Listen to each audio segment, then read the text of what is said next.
오늘 제가 전하고자 하는 말씀은 믿을 수 있는 증거, 확실한 증거에 대해서 저도 한번 증거를 해보려고 합니다.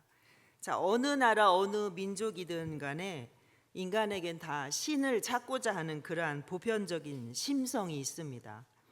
특별히 어려움을 만난다든지 큰 일을 앞에 두고 있을 때 반드시 신을 의지하게 되지요. 예수님을 믿는 사람은 하나님을 찾게 되고, 또 다른 종교를 믿는 사람들은 자기가 믿는 종교의 신을 의지할 것입니다. 그러나 자기가 어떤 종교를 믿지 않아도 큰 일을 만나게 되면 누군가 이 세상을 이끌어가는 그러한 큰 신이 있을 것으로 믿고 알 수 없는 신을 부르게 됩니다. 옛날 우리 어머니 할머님들께서 그러셨죠. 이렇게 정한수 떠놓고 한밤에 아니면 새벽에 촛불 켜놓고 이렇게 알 수 없는 그 누군가에게 천지신명님 하면서 빌었던 그런 모습들을 우리가 많이 보게 됩니다. 자, 바울 사도가 베레아에서 복음을 전하자 바울을 시기하여서 유대인들이 깡패들을 불러다가 소동을 일으키고 바울은 유대인들을 피해서 아덴으로 가게 됩니다. 자, 바울의 동역자였던 실라와 디모데를 기다리는 중에 온 성에 바울이 보니까 우상이 가득한 것을 보고 바울이 마음에 분하여 이렇게 성경에 표현을 합니다. 우상이 너무 가득하니까 바울이 막 화가 난 거죠. 그래서 회당에서는 유대인과 경건한 사람들에게, 또 시장에서는 시민들과 날마다 만나는 사람들과 이렇게 바울이 변론을 하게 됩니다. 자, 그 중에는 철학자들도 많이 있었죠. 그래서 바울과 논쟁을 하는데 어떤 사람은 이 말장이가 무슨 말을 하려고 그러지? 이렇게 생각하는 사람이 있고, 또 어떤 사람은 아마도 이방신을 전하는 사람인가 보다 이렇게 생각을 하는 사람들도 있습니다. 그래서 바울을 붙들어 가지고 아레오바고라는 법정으로 데려가서 네가 말하는 새 교가 무엇인지 한번 들어보자 이렇게 하죠. 자, 이 사람들은, 철학자들은 뭔가 새로운 것이 있으면 그것에 대해서 말하고 듣고 하는 그런 것으로 시간을 다 보내는 그러한 사람들이었습니다. 자, 아덴은 어떤 곳일까요? 아덴은 우리가 지금으로 하면 아테네를 가리킵니다. 아테네, 그리스의 수도인 아테네. 자, 학문이나 건축 또 예술의 중심지였고, 문학, 수사학, 철학이 아주 융성했습니다. 자, 우리가 잘 아는 소크라테스, 플라톤, 아리스토텔레스, 이 사람들의 고향이기도 하죠. 또 신전의 도시로 히랍 신화에 등장하는 그 많은 신들의 서원들로 가득한 곳이기도 합니다.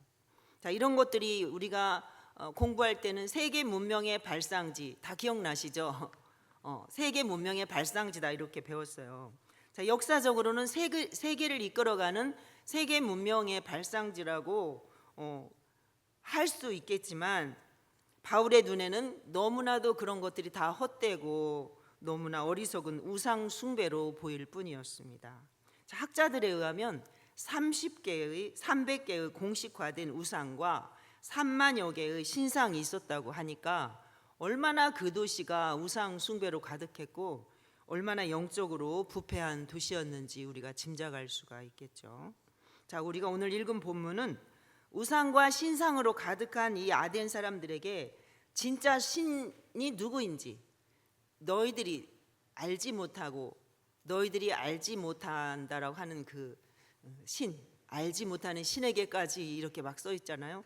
진짜 신이 누구인지 내가 알려주겠다 이러면서 자기를 세웠던 그 아레오바고 법정 가운데 서서 바울이 외치고 있는 것입니다. 자, 바울이 뭐라고 외치는지를 한번 우리 22절부터 한번 볼게요. 자, 아덴 사람들아, 너희는 범사에 종교성이 많도다. 자, 내가 두루 다니다가 너희가 위하는 신들 중에 알지 못하는 신에게라고 새긴 단도 내가 보았다. 너희가 지금까지 알지 못하고 섬기던 그 신에 대해서 내가 가르쳐 주겠다 이렇게 말을 합니다. 종교성이 많다 그렇게 나오잖아요. 종교성이 많다라는 말은 가장 종교적이다 이 말이에요. 가장 종교적인. 아덴 사람들의 많은 신전들과 신상들은 그들의 미신적인 종교성이 대단했음을 보여주는 것이기도 합니다. 자, 그러므로 가장 종교적인이라는 것은 하나님에 대한 어떤 경건한 신앙심을 가리키는 것이 아니라 매우 미신적이고 사단적이라는 의미의 종교적인 것입니다. 너희가 종교성이 많도다. 가장 종교적이다. 가장 우상 숭배적이고 가장 미신적이다. 이렇게 말할 수가 있다라는 것입니다. 자, 아덴 사람들은 모두 신을 다 섬기고자 했습니다. 그래서 자기들도 모르는 사이에 혹시 알지 못하는 신이 있는데 우리가 그 신을 섬기지 못해서 어떤 재앙을 당하지는 않을까라는 마음에서, 또 우리가 얼마든지 무슨 복을 받을 수 있는데 우리가 그 신을 알지 못해서 어떤 신인지를 몰라서 우리가 그 복을 받지 못하는 건 아닐까, 이런 마음에서 알지 못하는 신에게라고까지 하면서 제사를 드렸던 것입니다. 자, 그러니까 신들에 대한 막연한 두려움, 이런 게 있는 거죠. 그런 두려움에 사로잡혀서 알지 못하는 신까지 섬기는 아덴 사람들에게 바울 사도는 그 알지 못하는 신이 누구인지 알려주고 싶었던 것이죠. 그래서 하나님에 대해서 설명을 하기 시작을 합니다. 자, 바울은 이렇게 그들의 종교성을 전도의 접촉점으로, 알지 못하는 신에게까지 하며 제사 드리는 그들에게 그것을 종교의 접촉점으로 삼아서 복음을 전하고 있는 것입니다. 자, 바울이 아덴에서 전하는 하나님은 그러면 어떤 분일까요? 자, 우리 24절, 25절 한번 같이 읽어볼까요? 24절, 25절 시작. 우주와 그 가운데 있는 만물을 지으신 하나님께서는 천지의 주제시니 손으로 지은 전에 계시지 아니하시고 또 사람의 손으로 섬김을 받으시는 것이 아니니 이는 만민에게 생명과 호흡과 만물을 친히 주시는 이심이라. 아멘. 자, 우주와 그 가운데 있는 만물을 지으신 분이라는 거죠. 하나님은 창조주 하나님이라는 것을 지금 그들에게 말씀을 하고 있습니다. 그리고 천지의 주제, 이 말은 천지의 주인이라는 뜻이죠. 천지의 주인. 자, 국어 사전에서는 주제를 책임지고 맡아서 처리하는 사람, 이렇게 의미를 그렇게 표현을 하고 있습니다. 그런데 이 원어의 주제는, 원어는 주제 그러면 큐리오스 이런 말이거든요. 큐리오스라는 말은 책임지고 맡아서 처리하는 것은 물론이거니와 소유와 섬김의 대상이라는 의미까지 포함하고 있습니다. 그러니까 국어사전에서 말하는 이런 아까 그런 뜻, 책임지고 맡아서 처리하는 이것뿐만 아니라 이거는 물론이고 이건 당연하고 소유와 섬김의 대상이다. 이 우주 만물의 주인이다라는 거예요. 그리고 이 우주 만물을 이끌어 가시고 주관하시는 분이라는 거죠. 그래서 천지의 주제, 이렇게 표현을 하고 있습니다. 소유권과 통치권까지 함께 계시고 같이 가지고 계신 천지의 주인이시라는 것입니다. 여러분, 하나님이 천지의 주인 맞습니까? 네. 우리에게는 하나님이 천지 만물의 주인이다, 이렇게 우리가 표현할 수 있어야, 인정해야 되는 것입니다. 자, 그 다음에 손으로 지은 전에 계시지 않으신다, 이렇게 또 말하고 있죠. 자, 먼저는 그들의 손으로 지은 신전들이 많이 있잖아요. 신전들이 사실은 다 헛것이다, 무용지물이다, 무용성을 주장하잖아요. 그리고 하나님은 그들이 섬기는 잡다한 우상들과도 같지 않고 분명히 구별되는 어디든지 계시는 무소부재하신 하나님, 하나님이 어디 계시지 않는 곳이 없는 거죠. 그 존재와 섭리가 미치지 않는 것이 없음을 그렇게 표현을 하고 있습니다. 하나님은 손으로 지은 곳에 계시지 않는다. 왜? 하나님은 이 온 우주의 주인이시고 온 우주에 다 편재해 계시기 때문에 하나님의 손이 미치지 않는 곳이 없다. 그러니 너희가 짓고 너희가 섬기는 그 작은 신전이나 신상들과는 비교할 수 없다. 거기에 될 수 없는 분이다라고 이야기하고 있는 것입니다. 자, 그리고 또 무엇이 부족한 것처럼 사람의 손으로 섬김을 받으시는 분이 아니다 그랬습니다. 무엇이 부족한 것처럼 하나님이 섬김을 받지 않는 분이라는 뜻이 아니라 무엇인가가 부족하기 때문에 사람들에 의해서 섬김을 받아야 하는 그런 존재가 아니라는 것입니다. 자, 그러면 참 신이신 하나님이 인간인 나와, 인간인 우리와 사람들과 무슨 상관이 있는 것일까요? 자, 25절에서 28절 우리 또 한번 읽어보겠습니다. 25절부터 28절 시작. 또 무엇이 부족한 것처럼 사람의 손으로 섬김을 받으시는 것이 아니니 이는 만민에게 생명과 호흡과 만물을 친히 주시는 이심이라. 인류의 모든 족속을 한 혈통으로 만드사 온 땅에 살게 하시고 그들의 연대를 정하시고 거주의 경계를 한정하셨으니 이는 사람으로 혹 하나님을 더듬어 찾아 발견하게 하려 하심이로되 그는 우리 각 사람에게서 멀리 계시지 아니하도다. 우리가 그를 힘입어 살며 기동하며 존재하느니라. 너희 시인 중 어떤 사람들의 말과 같이 우리가 그의 소생이라 하니. 아멘. 자, 하나님은 우리에게 생명과 호흡을 주시는 분이시다, 이렇게 말씀하고 있습니다. 여러분, 오늘 숨 쉬고 계시죠? 자, 우리가 숨 안 쉬면 어떻게 되나요? 다 사람이 아니에요. 그때부터 뭐가 되는 거예요? 시신이 돼가지고 다 장례식장으로 들어가야 됩니다. 이틀이든지 3일이든지 길어야 3일 있으면 다 이제 우리 몸이 불태워지는 거잖아요. 하나님은 우리에게 호흡을 주시는 하나님이시다. 하나님에 의해서 우리가 오늘도 숨쉬고 있는 것입니다. 우리가 걸어 다니는 거, 우리가 오늘 걸어서 이 예배 자리에 왔지만 우리 힘으로 올 수 있는 게 아니라 하나님께서 우리에게 생명 주시고 호흡 주시고 건강 주시고 지켜주시니까 우리에게 인지 능력이 있으니까 또 내가 교회 가야지, 오늘 예배 드려야지, 성경은 어디를 보고 다 할 수 있는 것이, 모든 것이 하나에서 열까지가 다 하나님에게서 온 것이라는 걸 여러분 기억하시고 감사하시기 바랍니다. 또 26절에는 모든 민족이 한 혈통으로 만드시고, 모든 민족을 한 혈통. 한 혈통 어디에서 나왔나요? 한 혈통 어디예요? 아담과 하와로부터 우리가 태어났잖아요. 모든 민족을 한 혈통으로 만드셨다라는 거예요. 그리고 인간의 수명과 나라의 경계까지, 인간의 연대를 정하시고, 수명이라는 거잖아요. 그 다음에 거주의 경계, 이건 나라의 경계를 말하는 거잖아요.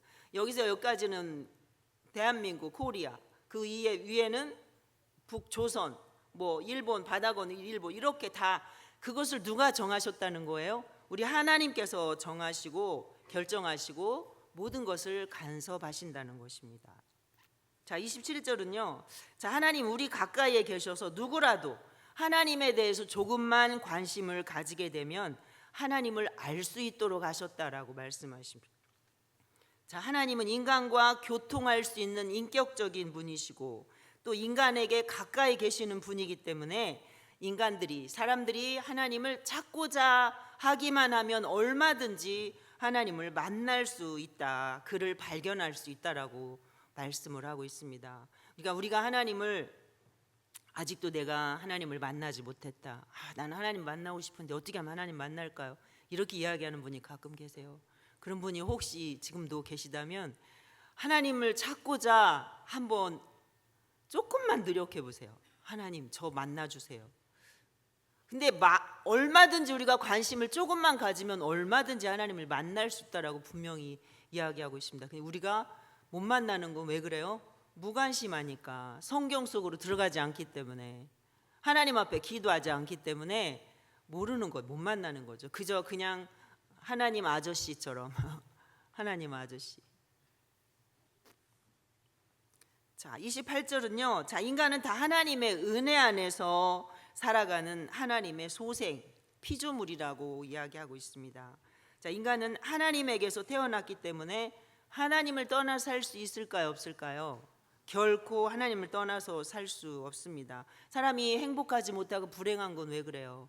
하나님을 떠나서 살기 때문에. 물고기는 물속에 있을 때 비로소 생명을 유지하고 살 수 있잖아요. 사람은 하나님을 떠나서는 결코 영적인 생명을 유지할 수 없고 행복할 수가 없다라는 사실입니다. 자, 우리가 아직도 하나님을 못 만나신 분이 계시다면 누구라도 하나님에 대해서 조금만 더 관심을 가져주시기 바랍니다. 왜냐하면 하나님이 인격적인 분이시기 때문에 우리가 찾고 찾으면 하나님 도와주세요, 하나님 저 만나주세요 하면 하나님 우리와 가까이 계시기 때문에 얼마든지 찾을 수 있다는 것입니다. 아주 우리에게 멀리 계신 분이 아니라는 사실을 꼭 기억하시기 바랍니다. 자, 세 번째, 그러면 하나님만이 참 신이라고 지금 바울 사도가 그렇게 아덴 사람들에게 이야기하고 있잖아요. 자, 그러면 참 신이신 하나님 앞에서 피조물인 우리 인간은 어떻게 해야 하는 것인가? 우리 29절 30절 읽어볼게요. 자, 이와 같이 하나님의 소생, 다 같이 시작. 이와 같이 하나님의 소생이 되었은즉 하나님을 금이나 은이나 돌에다 사람의 기술과 고안으로 새긴 것들과 같이 여길 것이 아니니라. 알지 못하던 시대에는 하나님이 간과하셨거니와 이제는 어디든지 사람에게 다 명하사 회개하라 하셨으니. 아멘. 자, 쉬운 성경에는 이렇게 표현을 하고 있습니다. 자, 우리는 하나님의 자녀이므로 하나님 자신을 사람의 생각으로나 손으로 만들어낼 수 있는 금이나 은이나 돌 같은 우상으로 생각해서는 안 됩니다. 사람들이 하나님을 알지 못했던 시대에는 하나님께서 눈 감아 주셨지만 하나님께서 봐주셨다는 거예요. 이제는 어디서나 온 세상 사람들에게 회개하라고 명령하십니다. 이렇게 쉬운 성경에는 그렇게 기록하고 있습니다. 자, 우리는 다 하나님의 자녀들이기 때문에 우리 자신을 또 사람의 생각으로나 손으로 만들어낼 수 있는 금이나 은이나 돌 같은 우상으로 하나님을 생각해서는 안 된다라는 거예요. 우리가 하나님의 자녀이기 때문에. 자, 하나님이 자녀라면 하나님께서 낳았다는 거잖아요. 하나님으로부터 지어졌다는 거잖아요. 그런데 우리가 사람이 지은 금이나 은이나 돌 같은 것으로 만들어진 그런 우상하고 하나님을 비교하면 안 되는 거죠. 우리에게 생명을 주신 분이 하나님이시기 때문에 너희들이 섬기고 있는, 너희들이 믿고 있는 그런 우상과 우리 하나님과는 이거는 완전히 본질적으로 이건 다른 거다라고 지금 이야기하고 있습니다. 자, 그런데 사람들이 알지 못하던 시대, 알지 못하던 시대에는 무슨 뜻일까요? 알지 못하던 시대. 자, 예수님이 이 땅에 오시기 전을 이야기하는 거겠죠. 예수님 이 땅에 오시기 전에는 하나님의 의가 예수 그리스도잖아요. 예수 그리스도를 통해서 모든 죄의 문제가 해결되는 거잖아요. 그런데 예수님 이 땅에 오시기 전까지는 드러나지 않았단 말이에요.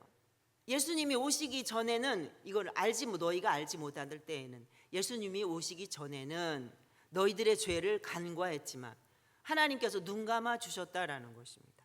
이제는 어디서나 온 세상 사람들에게 회개하라고 명령하신다. 왜요? 예수님이 오셔서 하나님께서 내가 너희를 위해 메시아를 보내주겠다라고 약속하신 선지자들에게 누누이 약속하셨던 메시아가 드디어 오셨단 말이에요. 메시아이신 예수님께서 이 땅에 오셔서 십자가에서 죽어주셨고 죄인들을 위해서 죽어주셨고 죽기만 한 것으로 끝난 게 아니라 다시 부활하셔서 예수님이 이제는 우리의 복음이 되었단 말이에요. 그러니까 모든 사람들에게 이 복음이 지금 전해지고 있는 거예요. 그동안에는 너희가 몰랐기 때문에, 예수님이 오시지 않았기 때문에 그냥 눈 감아줬지만 이제는 아니라는 거죠. 분명히 예수님을 통해서 구원의 문제가 완성이 되고 예수님을 통해서 구원이 이루어진다는 것을 사람들이 알고 있기 때문에 복음이 전파되는 곳에는 어디든지 누구든지 복음을 듣는 사람들은, 이 사람들은 다 이제는 그냥 놔두지 않는, 봐주지 않는다라는 것입니다. 그래서 어떻게 하라고요? 회개해야 된다. 자, 해볼까요? 회개해야 된다. 자, 지금도 우리가 교회를 다녀도 회개하지 않으면, 자, 교회에서 예배를 드리고 있어도 52주 한 주를 빠지지 않고 예배를 드리고 있어도 내가 정말로 예수님을 온전히 내 안에 회개하고 받아들이지 않으면 예수님을 만날 수 없잖아요. 나는 죄인입니다. 내가 지금까지 예수님을 받아들이지 않고, 내가 예수님을 모르고, 내가 죄인이라는 사실을 인정하지 않고 제가 지금까지 살았습니다. 내 죄를 용서해 주십시오. 제가 몰라서 지금까지 내 멋대로 살았습니다. 저를 불쌍히 여기시고 주님의 십자가의 그 보혈로 나를 씻어 주십시오. 내가 이제는 예수님을 믿습니다라고 회개하지 않으면 결코 그 죄의 문제에서 자유로울 수 없다라고 말씀을 하고 계십니다. 자, 우리 고린도전서 8장 4절에 이런 말씀이 있더라. 오늘 아침에 묵상한 말씀인데요. 자, 하나님은 한 분밖에 없는 줄 아노라. 비록 하늘에나 땅에나 신이라 불리는 자가 있어 많은 신과 많은 주가 있으나, 자, 오늘 이 아덴 사람들에게도 이제 이 본문에도 해당되는 말씀이죠. 그러나 우리에게는 한 하나님 곧 아버지가 계시니 만물이 그에게서 났고 우리도 그를 위하여 있고, 또한 한 주 예수 그리스도께서 계시니 만물이 그로 말미암고 우리도 그로 말미암아 있느니라. 아멘. 자, 우리가 다 한 하나님에게서 났기 때문에 하나님은 한 분이시고 또 만물이 그로 말미암았고 우리에게 예수 그리스도로 말미암아서, 예수님은 말씀이신 하나님이 이 땅에 인간으로 오셨잖아요. 예수님으로 말미암아 이 세상도 태초에 창조되었다고 말씀을 하고 있습니다. 그로 말미암았고 우리가 그를 위해서 분명히 있다라고 말씀을 합니다. 그런데 주님을 위해서 우리가 있는 존재인데, 이 존재들이 주님을 섬겨야 되고 주님만 경배해야 되는 대상들이 자기들이 손으로 깎아 만든 우상에게 수없이 절하고 그것을 믿고 그것에 온통 온 마음과 정성을 다 드리고 있는 모습이 바울 사도의 눈에는 너무나 한심하게 보일 수밖에 없었던 것이죠.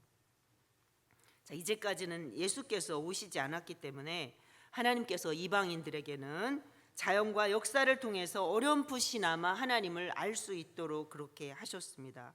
그때는 하나님께서도 참 신이신 하나님을 섬기지 않고 우상을 섬겨도 허물하지 않으셨다는 거죠. 간과하셨다라는 거죠. 그러나 이제는 온 세상 사람들이 회개하지 않으면 안 된다라고 선포하고 있습니다. 자, 왜 회개해야 된다고 명령하실까요? 이제는 하나님의 의가 예수 그리스도를 통해서 나타났기 때문에 그 소식을 듣는 모든 자들에게는 그를 간과할, 그 죄를 간과할 이제는 여지가 없어졌던 것입니다. 아무 이유가 없는 거예요. 이제 간과해야 할 이유가 없는 거죠. 자, 31절 볼까요? 31절 시작. 이는 정하신 사람으로 하여금 천하를 공의로 심판할 날을 작정하시고 이에 그를 죽은 자 가운데서 다시 살리신 것으로 모든 사람에게 믿을 만한 증거를 주셨음이니라 하니라. 아멘. 자, 모든 사람이 믿을 수 있는 증거는 뭐예요? 누구예요? 예수 그리스도죠. 자, 하나님은 정하신 자 예수 그리스도를 통해서 세상에 심판할 날을 정해 놓으시고, 물론 우리는 알지 못하죠. 어느 때 마지막 날이 될지, 어느 때 주님이 이 땅에 오실지 우리는 알지 못하지만 하나님께서는 심판의 날을 정해 놓으시고 그를 죽은 자 가운데서 다시 살리신 것으로 세상 모든 사람들에게 확실한 증거를 보여주셨다라는 거예요. 회개해야 되는 확실한 증거, 믿어야 되는 확실한 증거. 바울은 그래서 지금 회개를 촉구하면서 부활하신 예수께서 심판의 주가 되신다는 것을 증거를 하고 있습니다. 우리 요한복음 3장 16절 우리가 다 아는 말씀. 자, 하나님이 세상을 시작. 하나님이 세상을 이처럼 사랑하사 독생자를 주셨으니 이는 그를 믿는 자마다 멸망하지 않고 영생을 얻게 하려 하심이라. 아멘. 자, 모든 사람이 믿을 수 있는 증거는 바로 예수님의 죽으심과 부활입니다. 자, 예수님이 십자가에 죽으시기만 하고 끝났다면 확실한 증거가 될 수 없죠. 예수님은 우리의 죄 문제를 해결하시기 위해서 잠깐 계시던 곳에서 내려오셨다가 죄 문제 해결하시고 다시 원래 자리로 돌아가신 거예요. 자, 그럼 우리가 죄인이 되지 않았더라면 예수님이 그 잠깐 이 땅에 오실 이유가 있어요, 없어요? 없는 거죠. 우리가 확실히 믿을 수 있는 증거는 바로 예수님의 십자가의 죽으심과 부활이라는 것입니다. 자, 이제 인간은 하나님의 심판날에 아무도 변명할 수 없도록 하나님의 심판의 날을 작정하시고 정해놓으시고 하나님의 일꾼들을 보내 회개하도록 하십니다. 선지자들을 통해서, 전도자들을 통해서, 또 누구를 통해서요? 오늘 누구를 통해서? 나를 통해서. 한번 해봐요. 나를 통해서. 나를 통해서. 네네. 나를 통해서. 왜요? 내가 이 복음을 받았잖아요. 내가 이 확실한 증거를 내가 가지고 있잖아요. 나도 확실한 이제 증거를 할 수 있는 증인이란 말이에요. 증인. 내가 주님을 만났다. 내가 예수님 믿고 죄를 용서받았다. 나는 하나님의 자녀가 되었다. 내가 증거하는 거예요. 예수님의 제자들이 그랬잖아요. 태초부터 있는 생명의 말씀에 관하여는 우리가 눈으로 보고 손으로 만지고 다 했다는 거예요. 예수님이 이 땅에 오셔서 우리가 예수님과 함께 살았다. 그런데 그 예수님을 이제는 우리가 전하는 거다. 태초부터 있는 생명의 말씀은 바로 예수님이다. 그 예수님 인간으로 오셔서 우리를 용서해 주시고 우리를 사랑하셔서 구원해 주시려고 죽으시고 부활하셨다. 그것을 이제는 우리가 전하는 거다. 예수님이 그러셨어요. 요한 사도가 그러셨어요. 그러면 요한 사도가 지금 있어요, 없어요? 없잖아요. 누가 전해야 돼요?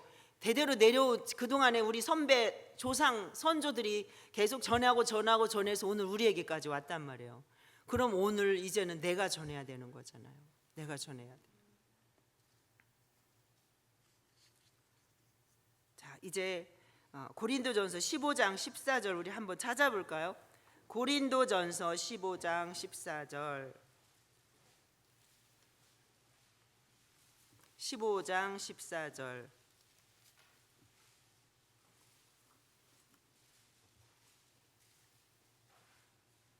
다 같이 시작. 그리스도께서 만일 다시 살아나지 못하셨으면 우리가 전파하는 것도 헛것이요 또 너희 믿음도 헛것이며. 아멘. 자, 우리가 예수 믿는 것이 헛것이다 그러면 얼마나 억울해요. 우리 너무 억울하잖아요. 이렇게 좋은 날씨에 꽃 피고 나무도 좋고 이런 나무도 우거진 그런 뭐라 그러나요? 그런 데를 수목원 이런 데. 수목원. 왜 단어가 생각이 이렇게 팍팍 안 튀어나오는지. 그런데 가면 얼마나 시원하고 좋겠어요. 우리는 그냥 허구한 날 주일만 되면 나와서 하나님 앞에 아침 일찍부터 우리 선생님들은 아침 일찍부터 밥도 못 먹고 와가지고 예배드리고 점심 먹고는 고단한데 또 졸리는데 집에 가서 한숨 자면 얼마나 좋아요. 아침 일찍 일어났으니까. 근데 또 이렇게 오후 예배도 드리잖아요. 그런데 우리가 예수 믿는 것이 헛것이다. 그럼 그것처럼 억울한 게 어디 있겠어요. 그리스도께서 죽으셨다가 다시 살아나신 것이 없으면 우리의 믿음이 헛거라는 거예요. 근데 우리는 그 사실을 예수님이 십자가에서 죽으시고 부활하셨기 때문에 그 예수님을 믿고 우리 죄가 용서받아서 오늘도 우리가 예수 믿는 이 믿음으로 하나님 앞에 예배드리는데 하나님이 우리의 이 예배를 기쁘게 받으시고 우리가 하나님 앞에 정말 할 일을 하는 거잖아요. 하나님, 오늘도 제가 하루 온종일 주님 안에서 말씀 안에서 그렇게 은혜 가운데 오늘 하루도 보냈어요. 주님 감사해요. 우리의 믿음이 하나님께서 다 기뻐 받으시는 그러한 믿음이 되는 것입니다. 자, 우리 히브리서 9장 20절에는 심판에 관한 말씀이 나와요. 자, 히브리서 9장 27절도 한번 찾아볼까요? 제가 왜 자꾸 시간을 끄는 줄 아시나요? 모르시죠?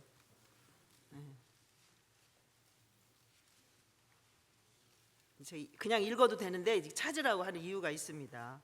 9장 27절 시작. 그 후에는 심판이 있으리니. 아멘. 자, 한 번 죽는 것은 사람에게 누구나 정해진 거예요. 누구 때문에 이게 한 번 죽는 거예요?